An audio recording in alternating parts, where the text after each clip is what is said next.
The moment word comes back to Joseph of his father's arrival in Egypt, he quickly sets off to Goshen. It's very intriguing that Joseph, the governor of Egypt for 9 years now, never sent word to Canaan to his father to let him know where he was, that he was still alive. His great love for Jacob demanded he send word to lift his father's broken spirit.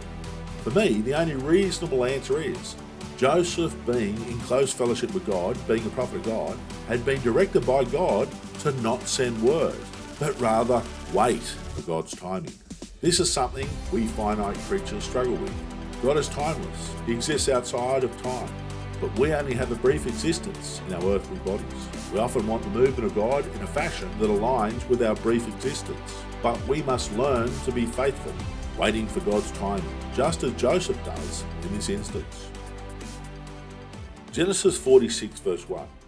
So Israel took his journey with all that he had and came to Beersheba and offered sacrifices to the God of his father Isaac. At this time in history, Beersheba was essentially a border town. Any further south, and you entered Egyptian-controlled territory. Israel, and notice the name Israel, not Jacob, is used. Israel may never have travelled south of Beersheba before. It's at this point he offers sacrifices to God. In essence, he's asking God, should I continue on? Still approximately 300 kilometres journey ahead. Lord, I need your blessing before I leave the land of promise. Guide me, O thou great Jehovah. There were two main roads to Egypt, the coastal route through Philistia and the inland wilderness route Israel was taking. Verse 2. Then God spoke to Israel in the visions of the night and said, Jacob, Jacob. And he said, Here I am. It certainly sounds very familiar, doesn't it? We've heard that several times. Verse 3, so he said, I am God, the God of your father. Do not fear to go down to Egypt, for I will make of you a great nation there. I will go down with you to Egypt, and I will also surely bring you up again, and Joseph will put his hand on your eyes. We need to be sensitive to the bigger picture playing out that isn't expressly stated in this narrative. There are enough clues in the text for us to tease out the bigger issue, which is implied. The immediate driving motivations were twofold: Israel reuniting with his long-lost son Joseph, and salvation in Egypt from the grave drought still ahead. But Israel is worried if he leaves the land of promise, maybe he'll walk away from the will of God.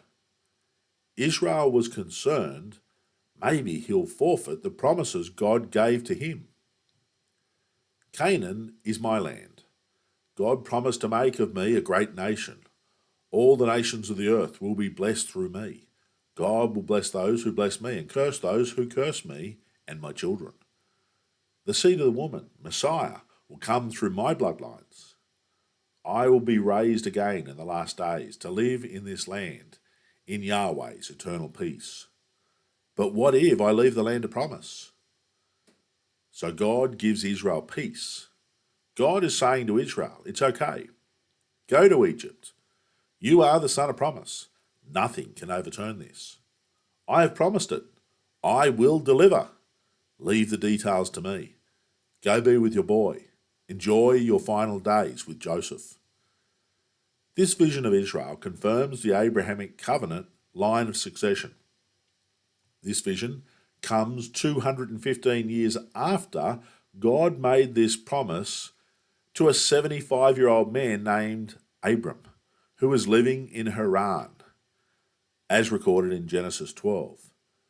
This vision Israel has from God is the key to understanding the Galatians 3:17 quandary, where Paul seems to say there was 430 years from the promise God made to Abraham until the giving of the law at Sinai.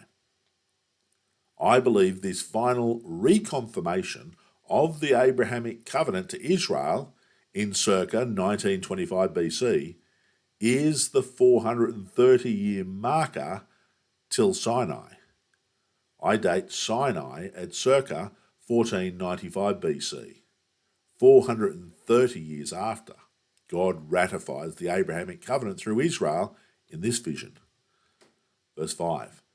Then Jacob arose from Beersheba, and the sons of Israel carried their father Jacob, their little ones, and their wives, in the carts which Pharaoh had sent to carry him.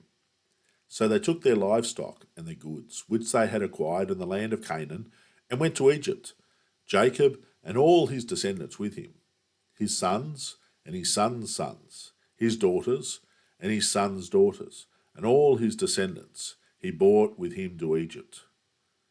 Given the green light from God, Jacob, notice the interchange of Israel to Jacob and back again, Jacob heads off to Egypt. He takes everything he owns.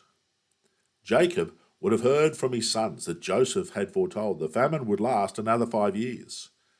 Jacob would also have known of the prophecy given to Abraham, of how the chosen line of Abraham would be afflicted for 400 years in a foreign land before receiving the land of promise. But God assured him he would live out his final days in peace in Egypt, with Joseph overseeing his burial. And Israel would become a great nation during their sojourn in Egypt. Verse 8. Now these were the names of the children of Israel, Jacob and his sons who went to Egypt. Reuben was Jacob's firstborn. I'm not going to embarrass myself by attempting to pronounce all these beautiful names. I'll just summarize the details. Of Leah's 6 sons, Reuben had 4 sons. Simeon had 6 sons. Levi had 3 sons, Gershon, Kohath, and Merari. This priestly tribe was divided into 3 clans under the names of these 3 sons. The sons of Kohath performed the most sacred tasks. Even to this day, remnants of this name live on amongst the Jews. A Jew with the surname Cohen is a descendant of Kohath from the tribe of Levi. The next son is Judah. He had 7 sons or grandsons, but 2 died as recorded in Genesis 38, so 5 descendants who entered Egypt. Issachar had 4 sons. Zebulun had 3 sons. We get a total of 33 by including Dinah and Leah. Verses 16 to 18 document the children of Zilpah. Gad had 7 sons, and Asher had 4 sons, 2 grandsons and a daughter, 16 persons in all. Zilpah is excluded from the count, as she was only a concubine, not a fully fledged wife. Verses 17 to 19 document the children from Rachel, Jacob's greatly loved wife, who died at the birth of Benjamin. Joseph had 2 sons, Manasseh and Ephraim, and Joseph would receive the double portion of inheritance, normally an honour given to the eldest son. But Reuben, the eldest, forfeited this right when he committed adultery with Jacob's concubine. So Manasseh and Ephraim would be included in the count of the tribes of Israel. And Ephraim would become dominant over the 10 northern tribes. Once the nation of Israel split into 2 upon Solomon's death, the southern kingdom of Judah and Benjamin would become known as Judah, and the northern 10 kingdoms, known as Israel, was sometimes also called Ephraim. Benjamin had 10 sons, strongly hinting that Benjamin had multiple wives. 14 people in total from Rachel. Verses 23 to 25 document the children of Bilhah.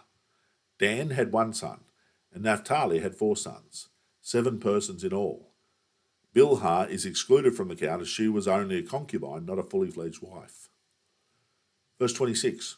All the persons who went with Jacob to Egypt, who came from his body, besides Jacob's sons' wives, were 66 persons in all. This number 66 seems to exclude Leah, as Moses is listing in this final count people with Jacob's bloodline. Verse 27. And the sons of Joseph, who were born to him in Egypt, were 2 persons. All the persons of the house of Jacob who went to Egypt were 70. So 66 plus Joseph, plus his 2 sons, plus Jacob himself, gives us our count of 70. Bible critics love to point out, but in Acts 7, Stephen claims a count of 75 souls, contradicting this 70 count. There are various ways to resolve this apparent contradiction. ranging from textual variants between the Septuagint and the Masoretic, scribal copying errors, and different counting methods including the daughters-in-law. Moses is intentionally linking this 70 count of Jacob to the 70 nations listed in Genesis 10. Back in Genesis 10, the 70 represent all of mankind. This count of 70 represents all of Israel. This is according to the principle of Deuteronomy 32 verse 8. That God apportioned the boundaries of the nations. Genesis 10 records 70 was their boundary, according to the number of the children of Israel. 70. Verse 28. Then he sent Judah before him to Joseph, to point out before him the way to Goshen. And they came to the land of Goshen. So Joseph made ready his chariot and went up to Goshen to meet his father Israel. And he presented himself to him, and fell on his neck and wept on his neck a good while. And Israel said to Joseph, Now let me die, since I have seen your face, because you are still alive. Judah, the natural-born leader, is sent ahead as the scout to find their destination in Goshen. The moment word comes back to Joseph of his father's arrival in Egypt, he quickly sets off to Goshen. It's very intriguing, mystifying, that Joseph, the governor of Egypt for 9 years now, never sent word to Canaan, to his father, to let him know where he was, that he was still alive. There is simply no way Joseph forgot about his father, or that he was too busy to send a messenger. His great love for Jacob demanded he send word to lift his father's broken spirit. For me, the only reasonable answer is Joseph, being in close fellowship with God, being a prophet of God, had been directed by God, though not recorded in Scripture, to not send word, but rather wait for God's timing. This is something we finite creatures struggle with. God is timeless. He exists outside of time. But we only have a brief existence in our earthly bodies. We often want the movement of God in a fashion that aligns with our brief existence. But we must learn to be faithful, waiting for God's timing, just as Joseph does in this instance.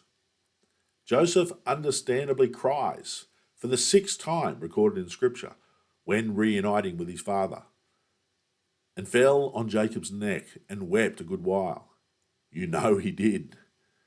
And having met Joseph, effectively back from the dead, raised to a position of glory, Israel, not Jacob, Israel is fully content to die, a blessed man, having held and kissed and hugged his beautiful son Joseph once more.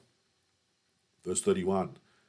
Then Joseph said to his brothers and to his father's household, I will go up and tell Pharaoh, and say to him, My brothers and those of my father's house who are in the land of Canaan have come to me, and the men are shepherds, for their occupation has been to feed livestock, and they have bought their flocks, their herds, and all they have. So it shall be when Pharaoh calls you and says, What is your occupation? That you shall say, Your servant's occupation has been with livestock from our youth, even till now, both we and also our fathers, that you may dwell in the land of Goshen, for every shepherd is an abomination to the Egyptians. Now Joseph has to prepare his family to meet the Pharaoh. And Joseph is concerned the cultural gap between the Hebrews and the Egyptians could create problems. It's a little amusing seeing Joseph squirm and attempt to teach his 130-year-old father how to behave and what to say to a king. When you're in the court of Pharaoh, don't say you're shepherds. I'll tell Pharaoh privately you're shepherds, but don't say so in the throne room where all the Egyptian elites will hear you. Don't mention sheep and goats. Just say you're livestock experts. Sheep and goat shepherds are the lowest of the low in Egypt. To mention your shepherds, the royal court could cause trouble with your Goshen dwelling place that I've arranged. But Joseph had no reason to worry how his family would be received. Pharaoh and his court will be enthralled by the presence of Jacob. Until our next study, May God richly bless you all.